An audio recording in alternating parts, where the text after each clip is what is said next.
Wanaka wanangka. Wih, lagi bikin es buah. Enggak dong, aku lagi mau pantun ini. Oh alah, yaudah. Kita lanjutin. Wanaka wanangka. Selamat mencoba. Kok malah selamat mencoba sih? Kan aku mau pantun ini. Ya kan aku pengen ngomong aja nggak boleh. Yaudahlah, lanjutin lagi. Oke, yuk. Wanaka wanangka, voltagers apa kabar? Wih, kok nyambung banget. Suaramu kok jadi gitu sih? Suara kamu juga. Iya betul juga ya. Yaudahlah. Mungkin pantun tadi kurang membuat voltagers semangat, tapi jangan sampai semangatnya voltagers untuk nonton ibadah voltage berkurang ya. Yes, dan sebelum kita ibadah, yuk kita berdoa dulu. Yuk. Tuhan Yesus, terima kasih kalau hari ini kita masih bisa ibadah online dan sebentar kita mau memuji namamu dan mendengarkan firman-Mu. Di dalam nama Tuhan Yesus, haleluya, amin. Voltagers, selamat beribadah. Show voltagers, are you ready to dance for Jesus? Come on, put your hands up. Hey! Woo!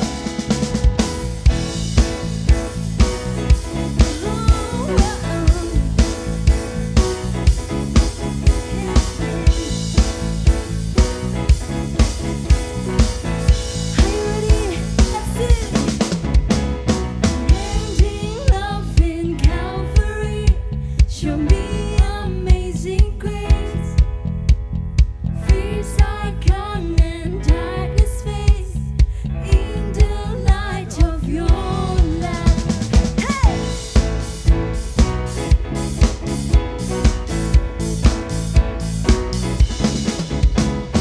Came to mend my broken heart, give me a joyful heart. Have found my place in Savior's grace, found freedom. Can you raise your hands like this? Sing. God is my joy. Yes, you are Jesus. God is my joy. 1, 2, 3.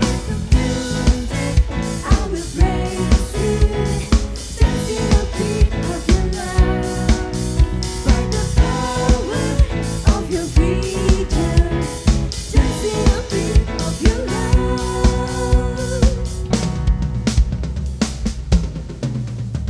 You came to mend my broken heart, give me a joyful heart. I found my place in Savior's grace, for freedom in Him. Yes, you are Jesus. God is my joy. God is my joy. Jump, jump, jump. With music, I will praise you, dancing a beat of your love. By the power of your freedom, dancing a beat of your love. Over me, I know your love is always over me. Nyanyikan dari hatimu. You wanna dance for your Jesus? I'm free to dance. Over me, I know your love is always over me. Your love is always over me. Over me, your love is over me. Let's dance for Jesus. 1, 2, 3. Hey.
untuk Tuhan kita.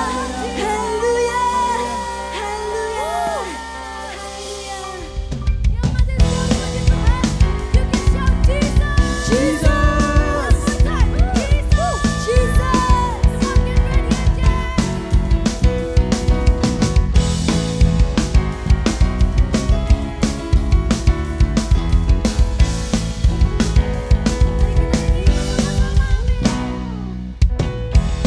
Tuhan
balikanku, jamalah ku rindu hadiratmu. Sing this song. Ku sembah kudus, kudus, kuduslah Tuhan, dan ku sanjung kamu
Kami akan mendengar sedikit dari firman-Mu. Biarlah Engkau yang buka hati kami, telinga kami, untuk semakin mencintai-Mu, semakin mengenal-Mu lebih lagi, Bapa. Terima kasih, Bapa. Inilah kami siap mendengarkan sedikit dari firman-Mu. Hanya di dalam nama-Mu saja kami sudah berdoa. Amin. Amin. Who is Holy Spirit? Teman-teman pasti sudah sering dengar kan yang namanya Holy Spirit, Roh Kudus gitu ya. Di gereja kita pun banyak banget pengajaran-pengajaran tentang Roh Kudus. Bahkan ada KKR Roh Kudus datanglah. Terus apalagi ya? Roh Kudus dan penuaian, ya kan? Ingat semuanya. Terus juga belum lagi lagu itu loh, My Best Friend, Holy Spirit. Semuanya ngajarin kita tentang Roh Kudus. Pasti Roh Kudus itu bukan seseorang yang asing di mata Voltages, bener kan? Tapi pertanyaan kakak sekarang, apakah kita itu benar-benar kenal sama yang namanya Roh Kudus? Atau kita itu cuma tahu tentang Roh Kudus, kita cuma sering denger aja tentang Roh Kudus. Nah, hari ini kita mau belajar lebih lagi tentang Roh Kudus, mau kenal Roh Kudus lebih lagi. Sebelumnya kita berdoa dulu lagi ya. Tuhan, bantu setiap kami Tuhan untuk mengenal pribadi-Mu lebih lagi Tuhan. Tanamkan Tuhan apa yang menjadi isi hati-Mu Tuhan buat setiap anak-anak Voltage Tuhan. Kerinduan-Mu Tuhan agar setiap anak-anak Voltage itu mengenal Engkau lebih lagi Tuhan. Benar-benar Kau bimbing Tuhan setiap perkataan ini Tuhan, biar benar-benar mengena di hati setiap anak-anak. Dan juga benar-benar membawa setiap mereka itu jadi lebih kenal sama yang namanya Roh Kudus. Thank you Tuhan Yesus, kami sudah berdoa. Amin. Nah oke. Hari ini karena kita mau kenal tentang Roh Kudus, kita baca dulu ya. Kita baca di Yohanes 14. Kak baca, buka Alkitab dulu ya. Yohanes 14 ayat yang ke 15. Oke. Yohanes 14 ayat yang ke-15. Nah, di sini perikopnya ditulis Yesus menjanjikan penghibur. Jadi ceritanya nih, Tuhan Yesus sudah mau naik ke surga ya. Tuhan Yesus sudah mau naik ke surga, dia lagi ngumpul sama murid-muridnya. Dan Tuhan Yesus ngomong kayak gini di ayat 15. Jikalau kamu mengasihi aku, kamu akan menuruti segala perintahku. Aku akan meminta kepada Bapa dan ia akan memberikan kepadamu seorang penolong yang lain, supaya ia menyertai kamu selama-lamanya, yaitu Roh kebenaran. Dunia tidak dapat menerima dia sebab dunia tidak melihat dia dan tidak mengenal dia. Tetapi kamu mengenal dia sebab ia menyertai kamu dan akan diam di dalam kamu. Jadi Roh Kudus itu siapa sih? Kita pasti semua sering denger ya, Roh Kudus itu penolong. Roh Kudus itu rohnya Tuhan, rohnya Allah. Roh Kudus itu yang selalu ingetin kita Kak, gitu kan ya. Dari dulu diajarin tentang siapa sih Roh Kudus di hidup kita, kayak gitu. Nah di perikop ini itu tuh sangat menarik. Kenapa? Karena dibilang kayak gini, Yesus menjanjikan penghibur. Waktu Tuhan Yesus menjanjikan penghibur buat murid-muridnya, Tuhan Yesus tuh ngomong, Tuhan Yesus akan kasih yang namanya itu Roh kebenaran. Nah, kenapa sih kok Tuhan Yesus bilang bakal kasih ke kita seorang roh penghibur, seorang penghibur gitu ya, bukan roh, seorang penghibur buat kita. Kenapa? Karena waktu Tuhan Yesus itu hidup di dunia, Tuhan Yesus tuh datang di dunia, Tuhan Yesus tuh ngelihat manusia ya, karena memang Tuhan itu sangat sayang sama setiap kita. Tuhan ke setiap kita tuh kayak, aduh banyak banget orang yang butuh ditolong. Aduh banyak banget orang yang belum benar-benar mengenal Tuhan. Aduh banyak banget orang-orang ini yang cuman tahu tentang kebenaran, tahu tentang firman Tuhan, tapi gak benar-benar menghidupinya, gak benar-benar hidup di dalamnya. That's why Tuhan tuh ngomong kayak gini, kasihan mereka ini, kasihan manusia-manusia ini. Tuhan tuh ketika ngelihat kita ya, Tuhan tuh kalau ngelihat kita tuh Tuhan tuh selalu timbul rasa kayak sayang, kayak kasihan gitu ya. Kalau misalnya nih, kalau kalian ngelihat kayak anak anjing gitu kan, masih lucu gitu kan, kalian masih kayak gitu kan. Nah sama Tuhan Yesus waktu ngelihat kita juga kasihan. Tapi kenapa? Karena kita ini adalah orang-orang yang clueless, tanpa Roh Kudus, tanpa bimbingan Tuhan. Kita ini gak tahu apa-apa. Karena apa? Dasarnya manusia itu adalah manusia berdosa. Adalah makhluk yang berdosa. Kita udah jatuh dalam dosa dan nature kita itu adalah melakukan segala sesuatu yang salah, gak sesuai sama firman Tuhan. Contohnya, siapa yang dulu waktu kecil kalau misalnya gak sengaja jatuhin piring atau jatuhin barang ya, terus dimarahin sama mama, bilang siapa nih yang pecahin? Terus kalian bilang gini, not me, bukan aku. Ya nggak? Siapa yang ngajarin bohong? Ayo. Karena setiap kita adalah orang-orang yang berdosa. Makanya Tuhan itu ketika ngelihat kita, Tuhan itu timbul rasa kasihan di dalam hatinya. Tuhan kayak, aduh kasihan ya orang-orang ini. They don't know what they did gitu ya. Mereka nggak tahu mereka ini ngapain. Mereka nggak tahu kalau mereka ini berbuat dosa.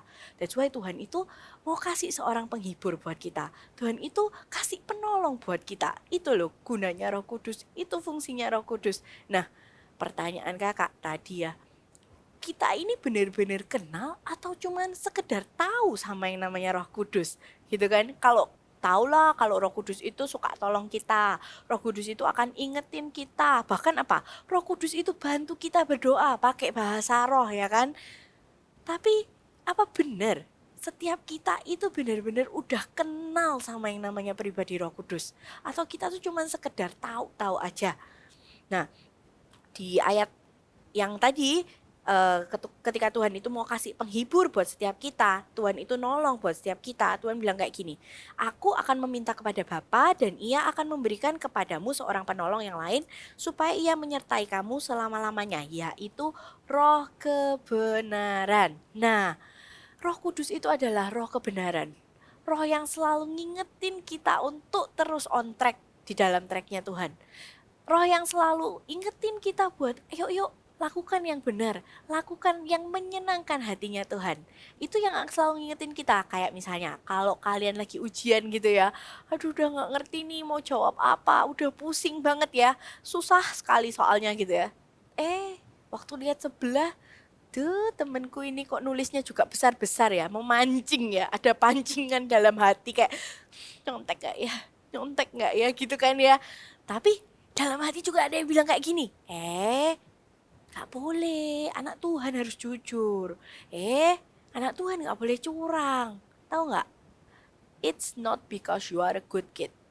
Itu semuanya bukan karena kamu. Bukan karena kamu adalah anak yang baik. Bukan karena kamu adalah anak yang rajin atau taat. Bukan. Tapi karena ada Roh Kudus di dalam dirimu. Karena kamu mengasihi Tuhan, Tuhan bilang ya, kalau kamu mengasihi aku akan menuruti segala perintahku dan kasih yang namanya Roh Kudus. Jadi ketika kita itu mengasihi Tuhan, karena kita ini anak-anak Tuhan, ada Roh Kudus di dalam hidup kita. Itu loh, itu yang mengingatkan kita ketika kita itu bingung. Ini benar gak ya? Ini harus dilakukan gak ya? Ini boleh gak ya? Atau bahkan ketika kita mungkin gak membingungkan ini boleh atau enggak, tahu-tahu tiba-tiba ada perasaan gak enak gitu aja. Itu siapa? Bukan kamu. Bukan karena kamu anak baik. It's not because you are a good kid, tapi karena ada Roh Kudus di dalam hidup setiap kita yang selalu mengingatkan kita. Karena ditulis apa? Roh Kudus adalah roh kebenaran. Roh yang ngingetin kita sama kebenaran-kebenaran firman Tuhan. Nah, caranya gimana kita tahu kalau itu kebenaran firman Tuhan? Kalau kita nggak baca yang namanya Alkitab. That's why kenapa Voltagers kalian tetap harus baca Alkitab. Kalian harus tetap benar-benar nih merenungkan firman-Nya Tuhan. Karena apa? Karena kalau enggak, ya gimana kamu mau tahu kalau itu adalah kebenaran firman Tuhan? Tapi nih guys, ini yang spesial. Roh Kudus, Tuhan itu karena saking sayangnya sama setiap kita, dia itu gak akan membiarkan setiap kita itu miss the chance gitu aja. Jadi nggak cuman karena misalnya nih kita males baca Alkitab ya, terus kita nggak punya Roh Kudus. Enggak loh, jangan salah. Bahkan orang-orang yang belum kenal sama Tuhan ya, orang-orang yang belum kenal sama Tuhan, Tuhan itu lihat kegigihan hatinya, Tuhan itu lihat benar-benar ketulusan hatinya. Itu yang bikin orang-orang di luar sana yang mungkin belum kenal sama Tuhan, itu juga kalau kita lihat, oh mereka tuh hidupnya fine-fine aja kok kak. Iya benar memang fine-fine aja, tapi gak sespesial kalian yang kenal sama Roh Kudus. Kok bisa? Makanya jangan cuman tahu tentang Roh Kudus, jangan cuman mau sering dengar tentang Roh Kudus, jangan mau pinter tentang teori siapa sih Roh Kudus itu, tapi benar-benar kenalin, benar-benar ajak ngobrol, benar-benar hidupi Roh Kudus itu di dalam hati kalian, di dalam hidup kalian kayak gitu ya. Nah, terus habis itu ditulis kayak gini. yaitu roh kebenaran, dunia tidak dapat menerima dia sebab dunia tidak melihat dia dan tidak mengenal dia, tetapi kamu mengenal dia sebab ia menyertai kamu dan akan diam di dalam kamu. Ini yang tadi kakak ceritain ya. Jadi karena dunia itu kita itu nature-nya kita itu ndak akan bisa mengenal Roh Kudus. Kita tuh ndak akan pernah bisa kenal benar-benar siapa sih Tuhan itu. Karena ya memang kita nih hidup dalam daging ya kan, kita nih hidup dalam daging kayak tadi kakak bilang juga, kita nih manusia berdosa, nggak bisa. Tapi Roh Kudus itu karena kita itu mengasihi Tuhan, Roh Kudus itu dikasih sama kita, sama Tuhan itu kayak udah deh spesial nih buat kalian nih kasih Roh Kudus buat membimbing jalan kita. Makanya jangan lupa dibaca ya Alkitabnya supaya kita tahu benar-benar ini tuh dari Roh Kudus, jalan yang sesuai sama firman-Nya Tuhan kayak gitu. Juga komunikasi sama Roh Kudus, caranya ya apa? Lewat berdoa. Gak harus kayak misalnya aduh dikit-dikit kayak Roh Kudus apa, enggak sih. Bahkan in simple prayer kayak gini, misalnya kalian lagi bingung ya, kalian bingung nih, aduh nggak ngerti apa yang dia harus dilakukan. Misalnya papa mama kalian bertengkar mungkin, terus kalian ngelihat papa mama bertengkar, terus kalian nggak tahu mau ngelakuin apa, bingung kan ya mungkin sebagai anak kan ya, apa yang harus dilakukan? Tanya sama Roh Kudus, tanya, Tuhan, what should I do ya? Tuhan, gimana ya? Selain aku mendoakan orang tuaku, bagian apa yang bisa aku berikan? Apa yang bisa aku perbuat? Ketika kamu tanya kayak gitu, kamu itu sedang ngajak ngobrol Roh Kudus. Dan gak percaya Roh Kudus itu terlebih lagi rindu buat kenal, buat deket sama setiap kita. Nah, Roh Kudus itu kan Tuhan ya. Tuhan itu kan begitu sayang sama kita. Tuhan itu kan sangat rindu buat kenal sama setiap kita. That's why, ayo kita yang udah punya Roh Kudus dalam hidup kita, jangan didiemin aja. Diajak ngobrol. Tanya sama Tuhan, apa yang harus kita lakukan dalam setiap persimpangan. Jadi kayak misalnya nih, kakak itu dulu, kakak lahir di keluarga Kristen, kakak enggak yang sungguh-sungguh dalam Tuhan ya, kakak enggak rajin ke gereja, kakak enggak even baca Alkitab, kakak dulu pokoknya gitulah, pokoknya males lah gitu ya. Tapi tahu nggak, kakak percaya ini loh spesialnya orang yang sudah percaya sama Tuhan. Tuhan tuh tetap kasih Roh Kudus dalam hidupnya kakak. Walaupun mungkin banyak keputusan-keputusan salah yang kakak ambil dalam kehidupannya kakak, tapi ada selalu Roh Kudus tuh yang negur dalam hati. Itu yang bikin hati kakak itu ndak enak. Hati kakak tuh ndak enak, terus ya ditegur, sampai one point kakak ngomong, oke, nurut, aku mau nurut deh, aku mau ikut aja deh. Ketika kakak berusaha buat balik dan kayak oke, aku mau nurut nih, mau bener-bener sungguh-sungguh dalam Tuhan nih, mau mulai baca Alkitab nih. Begitu kakak cuman ngomong kayak gitu ya, Tuhan tuh saking kesenengannya, Tuhan tuh kayak gini, oke, tak kasih nih ya, nih Roh Kudus akan terus bimbing, Roh Kudus akan tambahin, kasih bicara di dalam hidup kakak dan lain sebagainya. Jadi benar-benar ketika kakak itu komit, kakak mau baca Alkitab, kakak mau sungguh-sungguh sama Tuhan, kakak mau worship Tuhan sungguh-sungguh, langsung dengan begitu aja kakak tuh jadi kayak sering mendengarkan Roh Kudus. Ini bukan kayak kakak ngeroh gitu ya, tapi kayak benar-benar di dalam hidup kakak tuh kayak jadi kakak ngerti nih, benar-benar ngerti ini nih salah, nggak boleh dilakukan, sedangkan yang ini kalau kakak lakukan ini menyenangkan hatinya Tuhan. Jadi ada banyak tuntunan itu yang diperjelas. Jadi ketika kita itu dekat sama Roh Kudus, ketika kita itu benar-benar kenal sama Roh Kudus, nggak cuman kita itu dihibur, tapi ketika kita itu menjalani aktivitas kita tuh jadi lebih damai sejahtera gitu loh. Jadi lebih ngerti gitu loh. Oh iya, ini yang harus aku lakukan. Ini menyenangkan hatinya Tuhan. Ini yang harus terus aku perjuangkan kayak gitu ya. Apalagi waktu kakak itu kayak mulai melayani, berdoa buat orang lain. Benar-benar Roh Kudus tuh kasih tuntunan. Never know loh. Siapa yang tahu masalah orang kalau orang gak cerita. Tapi kok bisa ya doain orang sampai nangis-nangis. Kalian pasti pernah kan? Voltagers pasti sudah sering disuruh mendoakan temannya. Atau bahkan mendoakan orang yang kalian completely gak tahu ya kan? Kok bisa? Karena ada Roh Kudus di dalam hidup kalian. Roh Kudus itu yang selalu membimbing kalian. Roh Kudus itu yang kasih tuntunan step by step dalam hidup kalian. Makanya jangan cuma mau jangan mau tahu aja tentang Roh Kudus, tapi benar-benar kenal sama Roh Kudus. Siapa sih Roh Kudus ini? ngajak ngobrol Roh Kudus, ngomong sama Roh Kudus. Kalau kakak ya, kakak tuh biasanya eh, cara kakak nih, kakak kasih tips ya. Cara kakak ngajak ngobrol Roh Kudus. Kakak itu biasanya kalau misalnya kakak lagi galau ya, kakak tuh ngedumel dalam hati, terus kakak tuh kayak gini. Tuhan, yaudahlah, aku nih harus gimana sih? Aku nih kayak gini, kakak curhat. Jadi kakak curcol dulu nih. Kakak curcol kenapa kok kakak itu ngedumel? Kenapa kok kakak itu ngomel? Kenapa kok kakak itu sebel? Kenapa kok kakak itu bete gitu ya? Kakak curhat.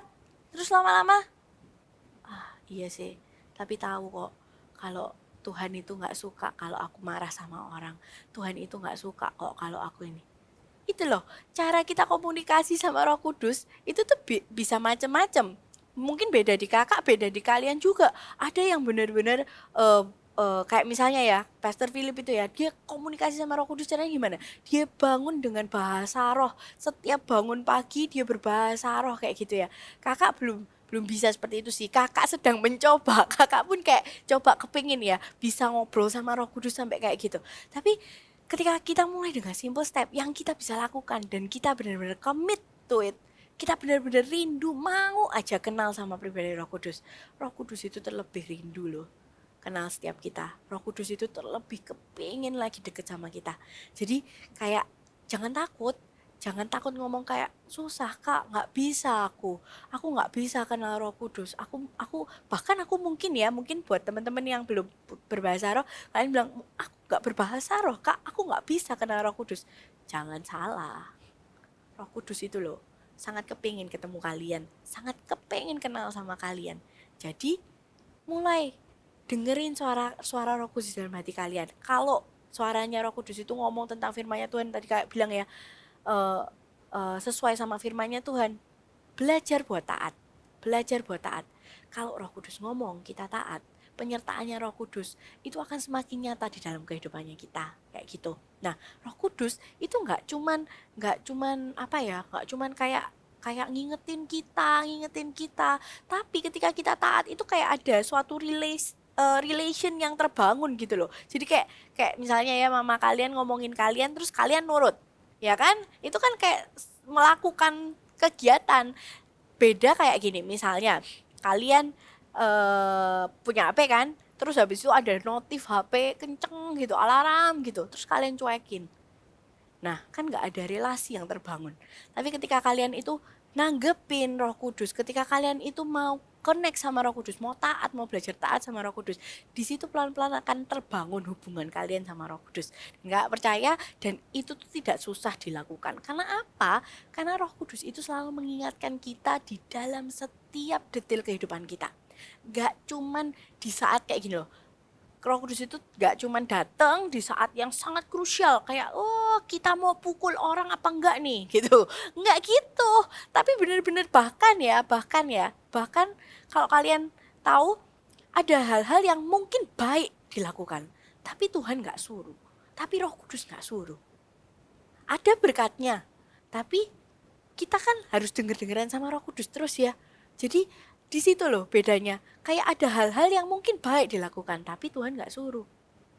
Kalau kita mau dengerin Roh Kudus, kalau kita mau taat sama Roh Kudus, hidup kita akan selalu senantiasa dalam penyertaan Tuhan, dalam tuntunannya Tuhan. Jadi buat kita tuh hidup kita tuh selalu ada dalam rencananya Tuhan. Yuk belajar taat juga sama Roh Kudus. Nah, yang luar biasa ya, kalau hidup dalam Roh Kudus tuh, kakak itu sangat terinspirasi sama yang namanya Rasul Paulus. Kalian udah bolak-balik, pasti udah bosen dengerin Kak Elis cerita tentang Paulus, karena Kak Elis segitu ngefansnya sama Paulus. Bener. Tapi kali ini ada kayak cerita ketika Paulus masuk penjara tuh ya. Kalian pasti semua udah tahu kan. Ketika Paulus tuh di penjara, kok bisa Paulus itu ngajak Silas buat memuji dan menyembah Tuhan? Itu kalau bukan Roh Kudus pasti nggak mungkin. Karena menurut kakak ya, kayak Kak Elis aja kalau lagi bete nih ya, misalnya Kak Elis aja kalau lagi bete sangat susah untuk memuji. Pasti kalian juga ya kan. Bukan Kak Elis lagi sebel sama orang, sangat susah untuk memuji Tuhan. Pasti kalian juga ngalamin. karena kita ini manusia. Tapi yuk kita belajar ya dari Rasul Paulus. Kakak tuh makanya ngefans sekali tuh karena kakak merasa kayak wow, kok bisa ya di dalam keadaan semua orang gak suka sama dia, bahkan di dalam keadaan dia itu di penjara, kakinya itu dibelenggu, tangannya juga dibelenggu, dia ngomong sama temennya Silas, yuk kita muji Tuhan aja. You think it is a normal thing to do? Menurut kakak sih enggak. Kalau kakak mungkin kakak mungkin sebel ya, kakak cerita sama Silas, gimana sih orang-orang ini gak karu-karuan ya, masa kita udah bener-bener kayak gini terus di penjara, kalau kakak. Nah tapi kalau Paulus, yuk kita buka ya, ada ceritanya di Kisah Para Rasul 16 ayat yang ke 24. Oke, 24. Sesuai dengan perintah itu, kepala penjara memasukkan mereka itu Paulus dan Silas, ke mana ini? Memasukkan mereka ke ruang penjara yang paling tengah dan membelenggu kaki mereka dalam pasungan yang kuat. Tetapi kira-kira tengah malam Paulus dan Silas berdoa dan menyanyikan pujian-pujian kepada Allah, dan orang-orang hukuman lain mendengarkan mereka. Nah ini nih yang spesial lagi, ketika hidup kita itu kita kenal benar-benar sama Roh Kudus. Roh Kudus itu gak cuman menolong, Roh Kudus itu gak cuman mengarahkan hidup kita. Kayak tadi, Roh Kudus gak cuman menghibur, bahkan ketika kamu punya Roh Kudus dalam kehidupanmu, Tuhan tuh percayakan hal-hal besar terjadi loh. Kok bisa? Coba bayangin ya, kalau Paulus itu gak ada Roh Kudus dalam hatinya, dan waktu dia di penjara dia ngedumel semalaman, kakak kok yakin ya, seorang kepala penjara ini tuh gak akan kenal sama Tuhan, dan seisi rumahnya pun gak akan diselamatkan. Jadi ketika kita itu kenal sama Roh Kudus, kita benar-benar kenal pribadinya, kita tuh jadi tahu apa yang jadi isi hatinya Tuhan, apa yang selama ini tuh jadi kerinduannya Tuhan, dan apa yang Tuhan itu kepengen kita tuh kerjakan juga, yaitu memenangkan jiwa-jiwa. Ketika kita itu kenal sama Roh Kudus, ketika kita itu benar-benar ada Roh Kudus dalam hati kita, itu memampukan kita, menghibur kita tadi, roh yang menolong dan menghibur kita itu memampukan kita buat berdoa di dalam setiap kondisi apapun kehidupan kita. Walaupun kita lagi sebel, kita lagi bete, kita lagi not in a good mood even ya, kita tuh bisa berdoa karena apa? Kita punya Roh Kudus. Dan ketika kita menaikkan pujian, ketika kita itu memuji Tuhan dan berdoa, tahu nggak nih loh, ada tanda-tanda miracle, ada signs and wonder yang Tuhan itu kasih langsung di dalam kehidupannya kita. Ketika Paulus langsung mau berdoa dan memuji Tuhan, semua orang di penjara dengar, itu tuh juga ikut menguatkan orang loh, menguatkan orang-orang tahanan ya. Buat apa? Buat kayak oh ya udah, jadi kuat hatinya mereka karena ada puji-pujian yang dinaikkan, ada doa-doa Paulus dan Silas yang mereka dengar. Dan juga nggak lama ketika pintu penjara itu terbuka dengan luar biasanya, dengan mujizat ya, mujizat terbuka. Kalian tahu nggak ada yang melarikan diri. Karena apa? Mereka tetap, Paulus dan Silas itu tetap mau Roh Kudus itu tinggal di dalam hidup mereka. Jadi mereka tetap memilih untuk melakukan apa yang benar sesuai firman Tuhan. Mereka nggak lari, mereka nggak kabur. That's why di situ ketika kita taat sama Roh Kudus juga akan ada signs and wonder yang mengikuti kehidupan kita. Jadi Voltagers, yuk kenal sama pribadi Roh Kudus lebih lagi. Karena kakak percaya setiap kalian itu akan dipakai sama Tuhan luar biasa. Setiap kalian itu akan disertai sama Tuhan dengan tanda-tanda mujizat, dengan tanda-tanda mungkin ya kalian nggak tahu nih, kalian tuh cuman taat aja sama Roh Kudus, cuman ngobrol aja sama Roh Kudus setiap hari. Tapi waktu kalian doain teman kalian yang sakit, teman kalian mengalami kesembuhan, waktu kalian itu taat sama Roh Kudus, kalian berdoa buat parent kalian, tahu-tahu parent kalian yang tadinya berantem jadi baikan. Ketika kalian itu berdoa, ketika kalian itu taat sama yang namanya Roh Kudus, kalian mau kenal lebih lagi sama yang namanya Roh Kudus, ada banyak mujizat yang Tuhan itu udah titipkan. Bahkan bukan cuman kesembuhan, bukan cuman pemulihan bahkan, yaitu jiwa-jiwa yang diselamatkan. Karena ada banyak orang itu yang kenal Tuhan melalui kehidupan kalian. Jadi Voltagers, jangan lupa buat terus ngajak ngobrol Roh Kudus, buat terus komunikasi sama Roh Kudus. Ya, buat yang masih bingung, masih merasa kayak masih nggak tahu nih Kak gimana caranya, gampang. Baca Alkitabmu. Ketika kita baca Alkitab, kita jadi tahu loh. Roh Kudus itu tadi apa? Roh kebenaran. Roh yang ngingetin kita untuk selalu balik sama Tuhan. Roh yang selalu ingetin kita untuk melakukan yang benar. Gimana kita tahu caranya itu benar atau salah? Baca Alkitab. Oke? Voltagers, kakak mau berdoa buat kalian bisa taruh tangan kalian di dada. Tuhan, biar kau lihat Tuhan tangan-tangan yang ada di dada saat ini Tuhan. Biar kau penuhi setiap voltagers Tuhan dengan Roh Kudus-Mu Tuhan. Kasih Tuhan pimpinanmu, kasih Tuhan penyertaan-Mu di dalam setiap kehidupan mereka Tuhan. Setiap langkah hidup mereka Tuhan. Biar Roh Kudus itu membantu mereka untuk memutuskan apa yang harus mereka kerjakan, apa yang gak boleh mereka lakukan. Biar juga Tuhan Roh Kudus-Mu itu menuntun mereka. Spesifik setiap mereka Tuhan. Untuk kau temukan dengan orang-orang yang belum kenal Tuhan. Untuk kau temukan dengan orang-orang yang mungkin terhilang. Untuk kau temukan dengan orang-orang yang mungkin membutuhkan jamahan Tuhan. Biar kau pimpin Tuhan setiap kehidupan voltagers. Kau pakai setiap mereka lebih lagi Tuhan. Karena mereka tahu saat ini bahwa Roh Kudus Engkau sangat rindu untuk mengenal pribadi setiap voltagers. Thank you Tuhan Yesus. Voltagers bisa angkat kedua tanganmu, biar benar-benar penyertaan Tuhan, damai, sukacita itu mengalir di dalam kehidupanmu dan menyertaimu sepanjang minggu ini. Di dalam nama Tuhan Yesus kami sudah berdoa. Amin.